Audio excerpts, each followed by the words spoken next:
Hello student, welcome to NCERT classes. Now आज हम क्या पढ़ेंगे? Land, soil, water, natural vegetation and wildlife resources. दो part हम पहले ही पढ़ चुके हैं, ये थर्ड पार्ट है। नोट्स के साथ हम पढ़ेंगे। है क्या ये? क्लास 8 के ज्योग्राफी का चैप्टर 2 है ये। तो चलिए स्टार्ट करते हैं। देखो, वाटर रिसोर्सेज हम पढ़ने वाले थे। क्या है वाटर रिसोर्सेज? डेफिनेशन देखते हैं एक बारी। Water is a vital renewable natural resources. ये एक रिन्यूएबल है। 3/4 of the earth surface is covered with water.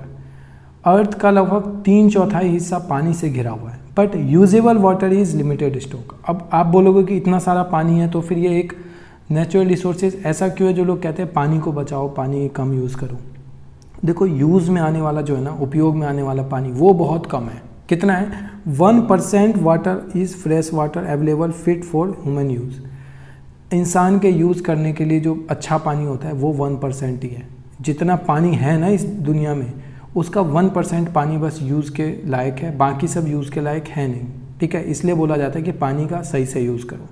Problems कहाँ कहाँ पे? देखो, मोस्ट ऑफ अफ्रीका के मैक्सिमम जगह पे पानी कम है। क्यों? क्योंकि अफ्रीका ज़्यादा गर्म जगह है, इसलिए भी। West Asia, south Asia, part of western USA, north west Mexico, part of south America, entire Australia are facing shortage of fresh water supply.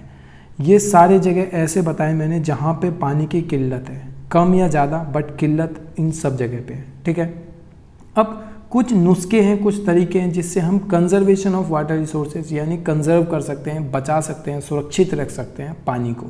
कौन से नुस्खे हैं? Clean and adequate water sources. ये जो वाटर सोर्स है ना, जहाँ से हमें पानी मिलता है, सोर्स होता है, जैसे नदी से मिलता है, कई बार तालाब से मिलता है या फिर कुएं से मिलता है। ये जो भी सोर्स वाली जगह है ना, उनको साफ रखो, इनको बहुत अच्छे से क्लीन रखो ताकि पानी गंदा ना हो। ये जो ओवर यूज़ करते हैं ना, ओवर यूज़ यानी कि काम है एक पतीले का पानी का, हम वहाँ पे 3 पतीले पानी को बस यूज़ में ले लेते हैं, थोड़ा सा एक्स्ट्रा ही ब्रश कर रहे हैं, खुला छोड़ दिया टोटी, ये ओवर यूज़ होता है। ठीक है, तो ओवर यूज़ या पानी को गंदा करना ये कम करो, स्टॉप, बंद करो इसको। क्योंकि इससे क्या होगा, पानी एक्स्ट्रा यूज़ होगा। हो सकता है हमें एक्स्ट्रा यूज़ है, बहुत सारे ऐसे देश हैं जहाँ पे पानी अभी भी नहीं है, तो ये सोच के यूज़ करो पानी। Stop spreading agriculture chemical and industrial influence in water bodies are major contaminants. देखो, फसल जो उगाते हैं ना किसान, वो मट्टी में केमिकल्स डालते हैं, फर्टिलाइज़र डालते हैं। इससे होता क्या है, जो तुमने उगाया है वो तो चलो बहुत अच्छे से उग गया, बहुत तुमने उसमें पानी वानी अच्छे से मिलाया, फल वल सब हो गए, सब्जी सब हो गई, लेकिन वो जो केमिकल था वो नीचे मट्टी में जाके पानी में मिलेगा और वो नीचे पानी को गंदा करेगा। और नलके वगैरह से जो पानी निकालते हैं ना, वो वही पानी निकालते हैं, तो एक्चुअली में वो जो पानी निकाला है उसमें केमिकल मिला हुआ है। तो ये हमें सोचना पड़ेगा। तो ये जो किसी भी इंडस्ट्री से या फिर ये फसल जो उगता है, इनमें केमिकल्स का जो यूज़ करते हैं ना, इसको बंद करना पड़ेगा। ठीक है, पानी जो रेन वाटर होता है, उस रेन वाटर को स्टोर करो। रेन वाटर बहुत काम की चीज़ होती है, उसको स्टोर करो, ऐसे वेस्ट मत जाने दो उसको। ठीक है, optimum utilisation of water resources या वाटर की ऑप्टिमम यूटिलाइजेशन का मतलब होता है कि 1 लीटर पानी का मैक्सिमम आप जितना यूज़ कर सकते हो ना उतना करो। ठीक है, 1 लीटर 2 लीटर मतलब जो भी कि पानी का मैक्सिमम से मैक्सिमम आप जितना यूज़ कर सकते हो ना उतना करो, वेस्ट मत करो बिल्कुल भी। ठीक है, नेक्स्ट क्या है? Natural vegetation and wildlife. क्या मतलब है इसका? नेचुरल वेजिटेशन का मतलब प्लांट से रिलेटेड, वाइल्ड लाइफ से मतलब कि जानवर, जंतु, इन सब से related. Natural vegetation and wildlife exist only in the narrow zone of contact between the lithosphere, hydrosphere, atmosphere that we call biosphere। क्या मतलब है? बड़ी गंदी सी लाइन थी। क्या मतलब है इसका? नेचुरल वेजिटेशन और वाइल्ड लाइफ मतलब ये पौधे और ये जंतु, जीव जंतु जितने भी हैं ना, ये सब कहाँ पाए जाते हैं? लिथोस्फीयर, हाइड्रोस्फीयर और एटमॉस्फेयर के बीच में। क्या मतलब है इसका? स्थल मंडल यानी ये ज़मीन, ये जो ज़मीन आप देख रहे हो ना, ये जलमंडल, जलमंडल यानी कि पानी ये ज़मीन थी, ये साइड में हो सकता है नदी जा रही हो तो पानी मिल लिया, आप कह सकते हो इसको। और एटमॉस्फेयर यानी ये जो पूरा है, ये हवा, पानी, ये सब जितना भी है ना, ये इसमें वाष्पित पानी सब है, तो ये एटमॉस्फेयर। ठीक है, इनके बीच में ज़मीन और ये एटमॉस्फेयर, इनके बीच में ही है जो है हम या फिर कोई जंतु या जानवर या पेड़ पौधे, सब इनके बीच में ही है। आसमान में कुछ नहीं है, आसमान में तो एक्चुअली में हवा भी नहीं है ना, तो इसलिए आसमान में कुछ नहीं है, जो है इनके बीच में ही है। ठीक है, अब इनके बीच में जो है इसको कहते हैं बायोस्फीयर, जैव मंडल। In the biosphere living beings are interrelated, interdependent on each other for survival. यानी कि जो बायोस्फीयर में जितने भी लिविंग बींग्स रहते हैं ना, जीवित प्राणी जिसको हम कह सकते हैं, वो सब एक दूसरे पे इंटर रिलेटेड है, इंटरडिपेंडेंट है। यानी कि हिरन घास को खाएगा और हिरन को शेर खाएगा, और शेर जब मर जाएगा तो फिर उसको चील खाएगी, चील भी जब मर जाएगी तो कोई कीटाणु या कीड़ा या ऑर्गेनिज्म खाएगा। हम पेड़ पौधे को खाएंगे, पेड़ पौधे ही तो खाते हैं ना। इसी इंटरडिपेंडेंसी, ये जो एक दूसरे पे डिपेंडेंसी है ना, इसको कहते हैं इकोसिस्टम, परितंत्र। Natural vegetation help us to many ways like medicine, food, oxygen, paper, wood, shelter.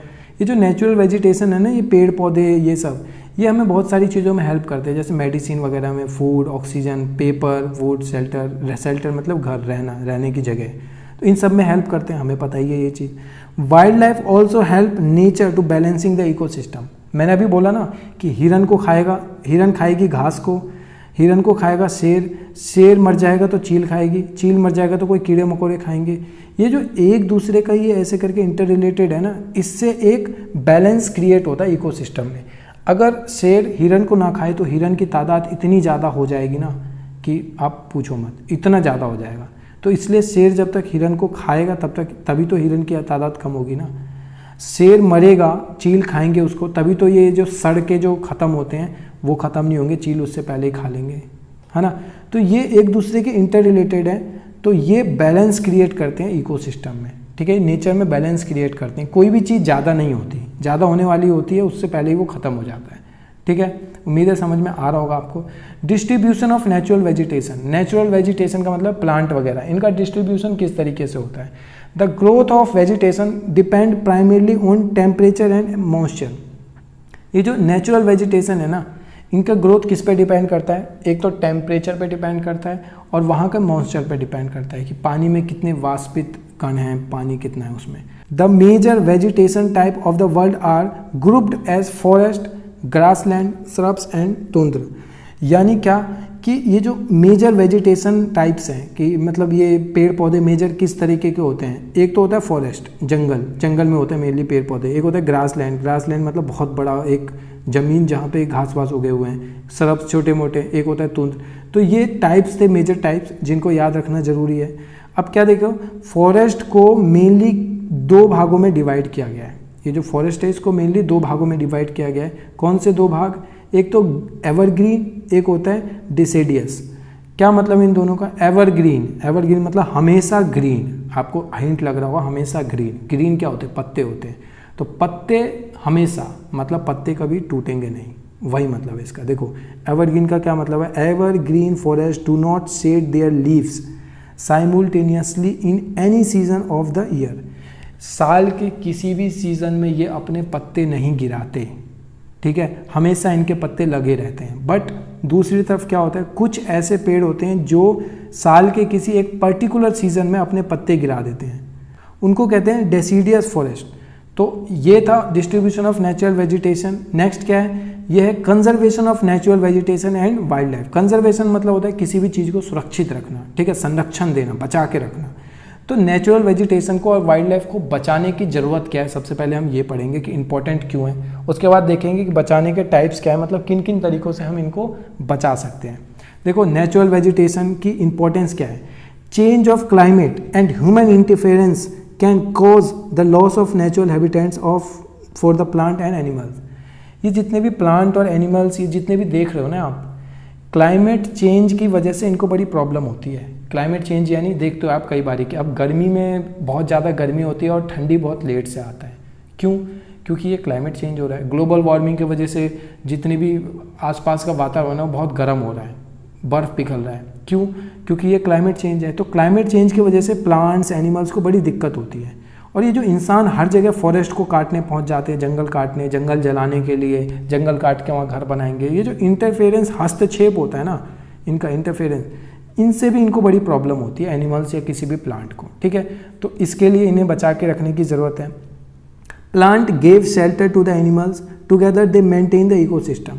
अभी मैंने बोला ना कि इकोसिस्टम कौन मेंटेन करता है, दोनों मेंटेन करते हैं। जानवर भी और इंसान भी, सब जानवर, इंसान, प्लांट सब मेंटेन करते हैं। नेक्स्ट क्या है, वाइल्ड लाइफ। वाइल्ड लाइफ क्या है, due to poaching many species have become vulnerable and endangered and some are the verge of extinction। क्या मतलब है इसका कि देखो ये जो शिकार करते हैं ना, अवैध शिकार जिसको हम कहते हैं, अवैध यानी इलीगल, जो गैर कानूनी हो। शिकार करना वैसे भी गैर कानूनी है, बहुत सारे जानवरों का शिकार करना गैर कानूनी है।